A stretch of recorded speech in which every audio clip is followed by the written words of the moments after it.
What is up, everybody? Before we dive into this, I would really just like to say thank you so much for 12,000 subscribers.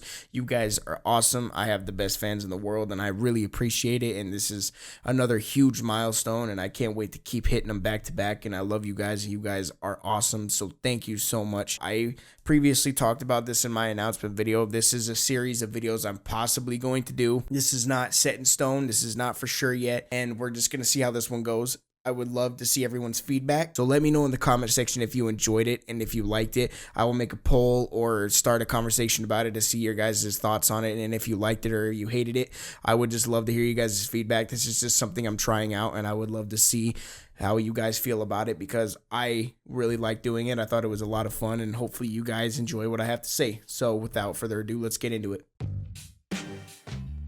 So a couple days ago, I watched the movie called Upgrade, which was directed by Lee Winnell. I'm sorry if I'm butchering his fucking name, but he is a famous director known for movies like Saw and Insidious. It is a thriller fantasy movie set in whatever time period in the future, and it is a fantastic movie. It was great. But before we go into what I thought about it, I'm going to go over this review in sections. Gray Trace, who is played by Logan Marshall Green, who you might remember from movies like Prometheus and Spider-Man Homecoming, things like that. Gray is a mechanic in a world that he has yet to catch up to. The year is unclear, and I tried to find it out, but I really couldn't see shit. But it's clear to see that it takes some place in the future, and they have cars that drive themselves, and advanced technology, and talking houses and shit, police drones, and STEM. But I'll get into that guy in a minute. Anyway, Gray Trace is a stay-at-home husband who fixes cars for his pull of cash around the house, while his wife Asha, who is played by Melanie Vallejo, works for a big-time company called Cobalt, who is trying to make the world a better place and created helping hands technology and robotic prosthetics for Army veterans. Gray finishes working on a car for a man named Aaron Keane, who is the foremost inventor of the world. He's like the Elon Musk of their time, but not as dank. He asks his wife to come with him and is insisting to see where Aaron lives and that he'd need a ride home in their self-driving vehicle once he takes that other car over there. Once they arrive, Gray's wife Asha mentions her employment with Cobalt, and Aaron decides to show them his current project, an implant the size of a roach called STEM, saying that it is the future and that it is a better version of the human brain. After Gray and Asha leave, they are driving home and in their automated vehicle, and the car malfunctions, causing them to crash.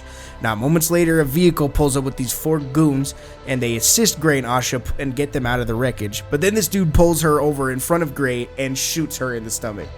What a fucking dick. Gray tries to get through, but they force him down and they shoot something into his neck, and now he's unable to move. Left helpless and for dead, he looks at his wife and watches her die, beginning the events of Upgrade. Now, this is a movie, crime, thriller, sci-fi, drama, and so there is a mystery in this movie that Gray is trying to solve. I'm going to explain in detail now, so if you'd like to avoid any spoilers, skip to this part of the video for my personal review of the film. Alright, let's get into this. After the accident, Gray wakes up to find out that he is completely fucking paralyzed. He can no longer move his arms and legs, and that's where the Cobalt arms that his late wife used to create come into play. Gray is distraught, and his mother comes to take care of him. One day, he can't take anymore and tries to overdose on the pain medication that the arms distribute to him, but instead, it alerts an ambulance to take him to the hospital because they can't give him another dosage or else it will kill him. He wakes up in the hospital, and Aaron Keane, his former customer who he sold that car to, comes to visit him, and he tells him about how his new tech STEM could save him and bring him back to his old self. Gray refuses at first, of course, but just before Aaron leaves, he asks, "What would she want?" Gray undergoes the surgery, and when he wakes up from the surgery, not long after, he begins to move his fingers. He is moving his fucking fingers now, and it's crazy. And then his arms, and then he decides to stand up. This paralyzed dude who could not move anything but his mouth and his eyes is now standing, and it's fucking wild. After all this is done, Aaron runs some tests and informs Gray that he must not tell anybody anything about this. He signs a confidentiality agreement and that everything could be at risk if he speaks on this. Gray returns home and a box is sent to him from the detective Cortez, who is investigating his wife's murder. Suddenly he hears a voice speak in his head. At first he thinks it's the home system that he just barely ordered to shut down, because in this world they have home systems that can speak to you and you can manually control to do things around your house. The voice in his head that he realizes is his implant, whose name is STEM. He tells him that he is a part of the implant and that he has nothing to be afraid of. But of course, a strange voice talking in your head that only you can hear is fucking terrifying. Okay, Stem tells him that Gray is in control of his body and that he can't read his mind. He is just a link between Gray's destroyed nerves in his brain, and he is the reason that he can move his hands and walk. Gray starts investigating the files that the detective sent him, and Stem tells him that he noticed something in the drone footage. He notices a mark on the man's hand that Stem is able to enhance and read. Gray gives him control to take over his body and draw the image that Stem just enhanced. Gray is able to identify it as a military tattoo that is used to identify soldiers. It tells Gray that the address and name of the person who has the tattoo Gray decides to call the detective, but Stem tells him not to do that because he has no hard evidence and shit, so he can't tell them that he used Stem to get it because that would breach the confidentiality agreement. You see what I'm saying? So instead, Gray goes himself and sneaks into the man's house. He looks for clues and reads his messages on his home system, and the name Old Bones is repeated constantly. Gray tells Stem that it's a shitty bar that's not on the map and only a certain few know of it, mostly housed for criminals and people like that. Suddenly, Cirque comes home and Gray hides in the corner. Cirque sees him in the reflection and attacks Gray before he gets the chance to. And Gray is getting his ass beat, bro. But then he asks Stem for help, and Stem says that he can only interfere if Gray grants him permission to do so. What happens next is a fight scene that is so fucking incredible. I'm just gonna let it run for a bit so you can see this shit. Watch this. I need your permission to operate independently. Permission granted! Thank you.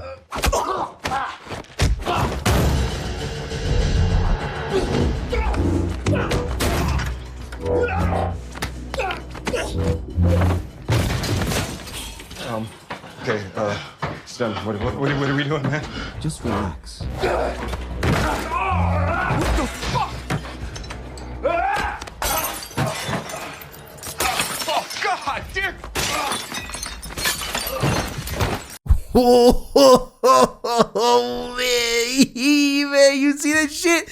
He slumped dude like he was a second grader fighting Mayweather, bro. Next, he kills Cirque and heads to the Old Bones Club while in his wheelchair. He orders a drink and then sits in the middle of the bar and says if anyone knew Cirque to make themselves known. Eventually, a man named Tolan does and doesn't want to bother Gray because he looks handicapped, not knowing he has the implant and can walk just fine. But Gray taunts him and says that he killed Cirque, and the man takes him in the back, and Gray says he wants the man to admit that he was there when his wife was killed.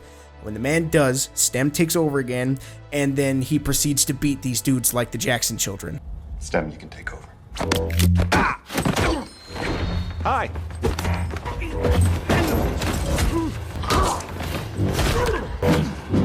Let me show you how it's done. Oh, I didn't forget about you. Tolan tells him that the leader of their hit was a man named Fisk.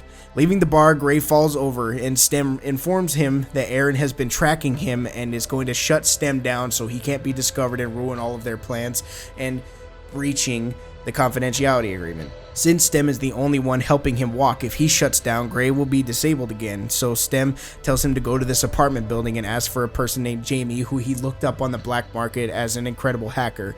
He wants them to hack into the Stem system and disable the tracking device. Gray loses functions more and more and barely makes it to the door, crawling inside of the apartment. Inside are people who have masks on that allow them to live in a virtual reality, saying that sometimes what's in their head is better than what's in the real world. Now, if that is not depressing as shit, I don't know what else is. Jamie hacks into Stem and disables the tracking device, but Stem still needs to boot up, and it will take some time. Before all this, Fisk goes to where Tolan was killed and hacks into the recording devices implanted in their eyes because, you know, the future. They discover where Gray is going and make their way to him. Then they burst in, and before they can kill him, Stem boots up and Gray is able to escape.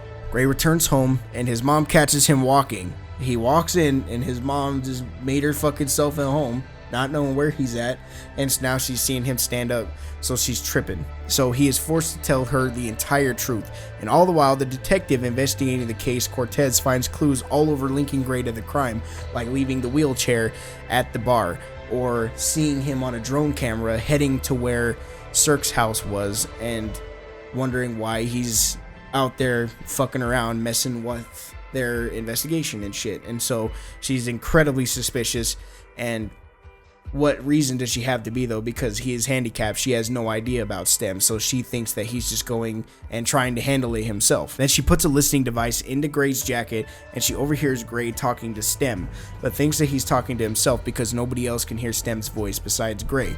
Gray discovers that STEM didn't just disable the tracking device, but also disabled Gray's free will, and now has complete control over Gray's body, whether he has permission or not. And so when he went and got hacked by Jamie cut out the section that denies STEM's access to his entire body without getting permission to do so. So now he has complete motor function over Gray's body, whether he likes it or not. And now he says that he is going to finish exactly what they started. The detective attempts to follow Gray, but STEM hacks an automatic car and has it crash into the detective. She returns to his home and forces his mother to explain what the hell STEM is exactly. Gray finds Fisk, and Fisk reveals that he was only paid to paralyze Gray so he could be implanted with STEM. After killing Fisk, he listens to a message on his phone, which came from Aaron Keane. Remember that Elon Musk dude? That's him. Dude's a dick, instructing him to paralyze Gray for the implantation. Gray storms into his house and, being held at gunpoint by the detective, he demands answers but is forced to the ground because she caught him there by surprise. So now he doesn't know what the fuck he's gonna do. And then the detective goes to handcuff him, which is stupid because eventually STEM takes control of his body and schlumps that bitch, okay? He schlumps her. She's done. Aaron tells Gray that he was chosen for the implant by STEM. STEM grew strong and wanted a body of his own and was controlling Aaron the whole time to trick Gray into getting the implant. Gray tries to fight STEM and says that if he does, his mind will break from the stress and that it is pointless to fight, that his mind will literally free fall and crack and he will have no control over it anymore. He stabs Aaron and goes to shoot the detective, but before he does, he fights STEM's controls and shoots himself in the neck. But Gray wakes up suddenly in the hospital, and he realizes that he's not paralyzed, that he can move his legs and arms. He calls out to STEM, but he hears no answer. And then his wife walks in and says that they were in an accident and that everything is okay.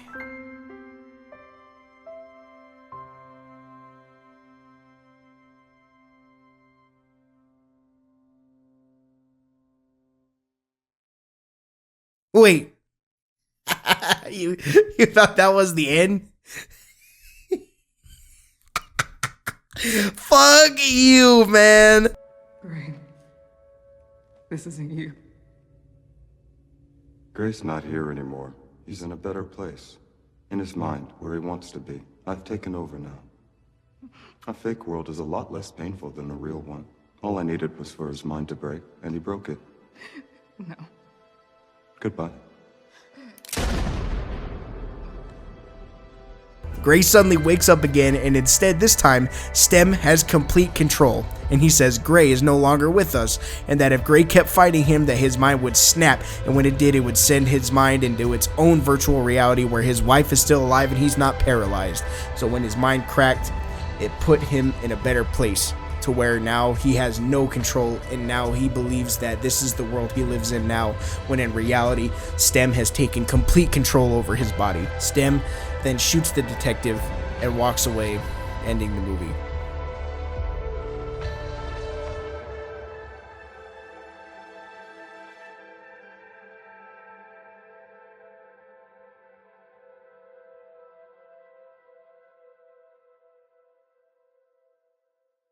Now, you're probably all wondering, what are my personal thoughts on the movie? Holy shit, man. This movie was awesome. Like, it was awesome. Like, it was really well done. It was really well done. I love the aesthetic and the color palette and the music and the camera work. Like, the fucking camera work is amazing. The way they move so frequently like a machine is fucking, it's brilliantly well done, and I loved it. And I am a sucker for good sci-fi movies. If you make a good sci-fi movie, I'm a fucking sucker for that, okay? Because there's good sci-fi movies, and then there's shit sci-fi movies. And if you were able to pull off an idea that is so satisfying and is so brilliantly well done in the world that you've created for it, which is the future, because it's so easy to make stuff in the future. It's so easy to, you know, talk about flying cars and machines and robots and things like STEM.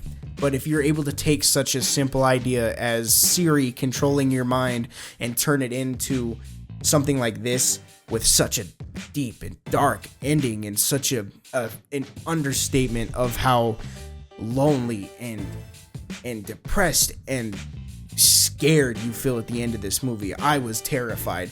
At first, I thought when they did the whole first ending that I was like, wow, okay, that's a little cheap. But then they flipped it on me again and I shit my pants. Now, I think that the movie is fantastic and I would highly recommend it to all of you. What I didn't like about the movie is that I think some of the dialogue and the acting is a little fucking cheesy at some points.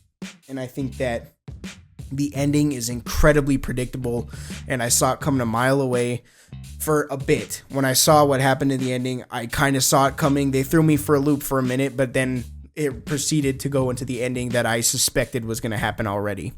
But all in all, I give this movie an 8 out of 10. I loved it, and I really hope you guys check it out. You can watch it anywhere. You can't, I looked it up already. It's not on Netflix or Hulu in my area. It might be for you. I looked it up on Vudu, which is like Redbox, except you don't have to leave your house. It's awesome. I use it all the time. I'm not sponsored by them. I just fucking love it, and it's great. And it's not there either. It is there, but you have to buy it instead of renting it for like $2 or $3. It's bullshit. So I just watched it on Online Movies 123, which is illegal, but fuck it. We got to do it somehow. And I really hope you guys enjoyed the review, and I hope you guys enjoyed what I had to say, and I hope you guys liked the video, and let me know in the comments if you want me to do more. Thank you guys so much. You guys are the best, and I will see you guys in the next video.